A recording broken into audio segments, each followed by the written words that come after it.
Bonjour à tous et bienvenue dans le podcast Les Sens de la vie. Aujourd'hui, on se retrouve pour un nouvel épisode pour parler d'un sujet qui me tient profondément à cœur, le corps qui parle. Si vous me suivez déjà un petit peu sur les réseaux, vous savez que j'en parle beaucoup dans mes vidéos sur justement la symbolique émotionnelle. Et si vous découvrez tout juste cet univers, peut-être que certaines choses vous intriguent, vous questionne, vous fait écho sans que vous sachiez vraiment pourquoi. Et c'est pour ça que j'avais envie de proposer cet épisode justement pour poser les bases, expliquer simplement ce que ça signifie quand on dit que le corps parle et pourquoi j'ai choisi de me spécialiser dans l'accompagnement psycho-émotionnel. Je m'appelle Candice, je suis psychopraticienne et à travers mes accompagnements, j'aide à libérer les blocages émotionnels, à réconcilier le corps, le cœur et l'esprit et à retrouver une vie plus alignée. Si cet épisode t'a plu, n'hésite pas à le partager à quelqu'un de ton entourage qui pourra en avoir besoin. Et si tu veux soutenir le podcast Les Sens de la vie, tu peux aussi laisser une jolie note ou un commentaire. Ça m'aide énormément et ça permet au podcast de toucher encore plus de personnes. Donc avant de rentrer dans le vif du sujet sur la symbolique émotionnelle et ce que le corps peut nous dire parfois, j'avais envie de poser quelque chose de très important. Quand on parle du corps, quand on parle des mots MAUX, des douleurs ou des symptômes, on renie absolument pas le côté médical. La médecine, pour moi, elle est essentielle et elle est surtout nécessaire et elle a toute sa place. Un symptôme doit toujours être écouté, observé et quand c'est nécessaire, consulté médicalement. Pour moi, il ne s'agit pas de choisir entre le corps et la médecine ou entre l'émotionnel et le médical. Ma perception, c'est plutôt une vision complémentaire. La médecine va chercher à comprendre comment fonctionne le corps, à poser un diagnostic, à soulager, à traiter, à réparer. Et moi, dans mon approche psycho-émotionnelle, je vais plutôt m'intéresser au pourquoi. Pourquoi maintenant? Pourquoi cette zone du corps, par exemple?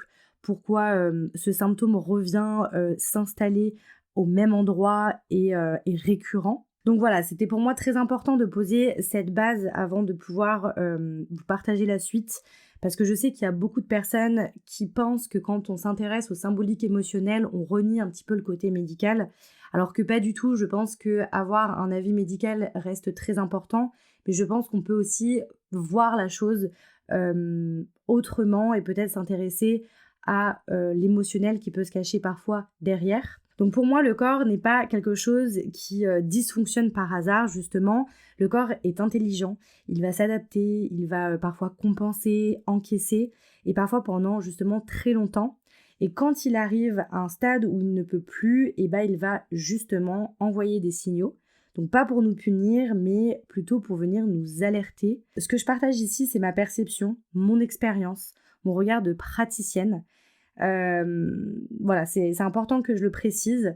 La symbolique émotionnelle, c'est pas une vérité universelle, c'est une lecture qui est possible, c'est une clé de compréhension supplémentaire. Elle ne remplace en aucun cas la médecine, comme je vous le disais, elle vient plutôt enrichir, accompagner et surtout lui donner du sens sur un autre plan. Donc selon moi, le corps ne parle pas avec des mots, il va parler avec des sensations, des émotions, des tensions, parfois avec des douleurs qui vont apparaître sans raison évidente ou qui peuvent revenir encore et encore.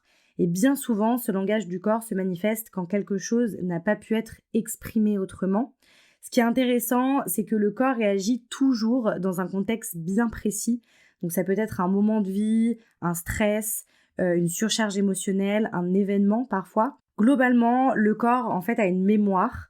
Il va garder la trace de ce qu'on a vécu, de ce qu'on a pu ressentir et parfois même de ce qu'on a dû taire ou minimiser. Et certaines émotions n'ont pas pu être traversées sur le moment, donc le corps en fait les a mis de côté. Et c'est pas un problème jusqu'au moment où cette charge, elle va devenir beaucoup trop lourde pour nous. Et c'est à ce moment-là que le corps va chercher une autre façon de s'exprimer. Pas pour nous faire souffrir, mais plutôt pour venir nous dire de regarder, d'aller écouter ce qui se passe. Parce qu'il y a quelque chose qui ne va pas. Et c'est justement pour ça que de venir s'intéresser au message, c'est pour moi très important. Il y a une question qui revient souvent aussi, c'est pourquoi maintenant? Pourquoi cette douleur? Pourquoi ce symptôme aujourd'hui et pas avant? Et en fait, bien souvent, c'est parce que le corps fonctionne par accumulation. Il va encaisser, il va s'adapter, il va compenser, comme je vous le disais, jusqu'à qu'il n'ait plus les ressources pour continuer de la même manière. Et le symptôme va apparaître bien souvent quand quelque chose va changer. Donc ça peut par exemple être une fatigue profonde, une période de transition qu'on peut avoir dans notre vie, par exemple avec notre travail, avec un déménagement, avec une rupture, avec un choix difficile ou encore une émotion qui va venir refaire surface, par exemple due au passé. Et donc les symboliques émotionnelles, elles viennent nous proposer une lecture différente du symptôme. Par exemple, certaines zones du corps vont être liées au soutien, à la sécurité, à l'expression, parfois aux responsabilités qu'on peut avoir, au rapport à soi, au rapport aussi avec les autres. Et encore une fois, ce ne sont pas des vérités absolues, ce sont juste des pistes qui vont nous inviter à nous poser des questions, à faire des liens entre ce qu'on vit à l'intérieur et ce que notre corps nous manifeste à l'extérieur. Et bien souvent, le mécanisme qu'on va avoir, c'est qu'on va lutter contre le symptôme. On veut qu'il parte, on veut plus souffrir. Et c'est totalement humain, c'est totalement normal. Mais parfois, le fait de vouloir justement faire taire le corps à tout prix, ça va empêcher d'entendre ce qu'il essaie de nous dire. Et écouter son corps, c'est pas simplement abandonner le soin ou le traitement, c'est ajouter une dimension d'écoute, de compréhension et surtout de respect envers soi-même. Et si aujourd'hui je parle autant du corps et des émotions, c'est pas un hasard. C'est quelque chose qui m'a toujours profondément intriguée. Cette impression que le corps savait des choses avant même que le mental ne puisse les comprendre. Et en fait, avec le temps, en me formant et en accompagnement, j'ai vraiment réalisé qu'on utilise finalement très peu de notre capacité d'écoute intérieure. On est très connecté à notre mental, à l'analyse, à nos pensées, et beaucoup moins à nos sensations, à nos ressentis et aux signaux subtils du corps. Enfin, en tout cas pour moi et avec l'expérience que j'ai eue, c'est vrai que j'étais vachement déconnectée de mon corps, de mes ressentis, de ce qui se passait à l'intérieur. Et en me reconnectant à ça, ça m'a vraiment permise de recréer déjà du lien et beaucoup plus de conscience avec les sensations que je pouvais ressentir, mes émotions et surtout les douleurs que je pouvais ressentir à certains moments. Le corps, pour moi, il va stocker une quantité énorme d'informations, des informations dont on n'a pas toujours conscience, que ce soit des émotions anciennes, des mémoires, des réflexes de protection ou des schémas automatiques. Et tant qu'on reste uniquement dans la compréhension mentale, certaines choses vont rester inaccessibles en fait. Et quand on commence à revenir dans notre corps, à ressentir, à écouter, c'est là que les liens ils vont devenir beaucoup plus évidents. Et en tout cas, moi, c'est ce qui s'est passé avec moi quand j'ai vraiment pris conscience de ce lien entre mon corps, mes pensées et ce que je vivais. Et dans mon accompagnement, j'utilise justement différentes techniques qui ont toutes un point commun, c'est qu'elles passent par le corps, que ce soit à travers l'EFT, l'hypnose, la réflexologie ou d'autres approches que je propose psycho-émotionnelles. L'idée, c'est pas seulement de parler, mais c'est plutôt de venir laisser le corps s'exprimer. Et quand on dialogue avec le corps, c'est quelque chose d'incroyable parce qu'on se met à l'écoute des sensations, des émotions, de ce qui se passe à l'intérieur. On met en fait un petit peu le mental et tout ce qui se passe dans le côté conscient de côté. Et on se rend vraiment compte qu'il existe des liens très précis entre ce que l'on vit et ce que le corps va manifester. Donc voilà, pour moi, c'est toutes ces raisons qui font que l'approche psycho-émotionnelle m'a semblé évidente parce qu'elle permet vraiment d'aller là où le mental seul ne suffit plus et elle va vraiment permettre de faire des ponts entre le corps, nos émotions, notre histoire personnelle et parfois même aussi avec le transgénérationnel et des choses qui peuvent être beaucoup plus loin que l'on ne le pense. Et surtout, elle va permettre de redonner au corps sa juste place, non pas comme un obstacle, mais plutôt comme un allié qui est pour moi très précieux. Donc maintenant, j'aimerais justement vous parler des symboliques émotionnelles. L'idée, c'est pas de mettre une étiquette figée sur un symptôme, mais c'est plutôt de se dire « et si mon corps essayait de m'aider à comprendre quelque chose de beaucoup plus profond, quelque chose qu'on a par exemple du mal à conscientiser ou à comprendre ». Donc chaque zone du corps peut être associée à des thématiques émotionnelles, relationnelles ou même parfois existentielles. Et très souvent, quand on commence à faire des liens, quelque chose va résonner à l'intérieur. Par exemple, les épaules peuvent être en lien avec le poids des responsabilités, avec le fait de porter pour les autres et de se sentir par exemple obligé. Donc c'est pour ça qu'on va peut-être avoir des douleurs à ce niveau-là. Le dos aussi peut parler de soutien ou au contraire d'un manque de soutien ou d'un sentiment d'être seul face à notre environnement. Le ventre, c'est aussi lié aux émotions, à notre sécurité intérieure, à ce qu'on n'arrive pas forcément à digérer émotionnellement.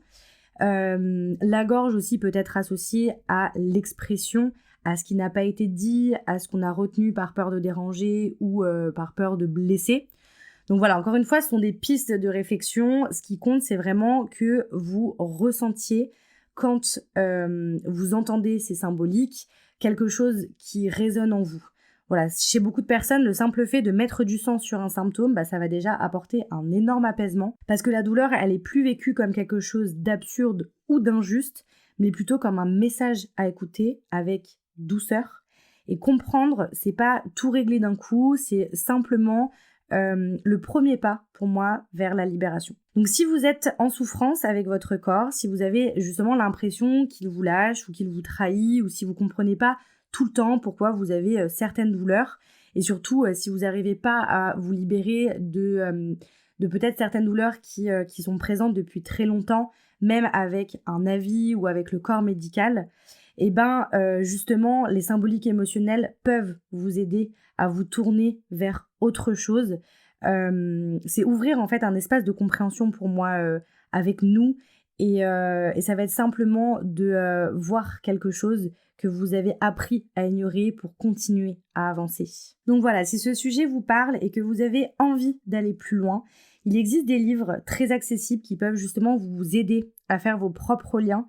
Je peux notamment vous conseiller Le langage émotionnel du corps, décoder et résoudre les conflits psycho-émotionnels. C'est un best-seller pratique pour apprendre à lire justement les messages du corps et à comprendre leurs liens avec les émotions. Il y a aussi la symbolique des maladies en dictionnaire. Donc là, vous allez vraiment retrouver beaucoup d'ouvrages sur justement les symboliques, les expressions des émotions refoulées.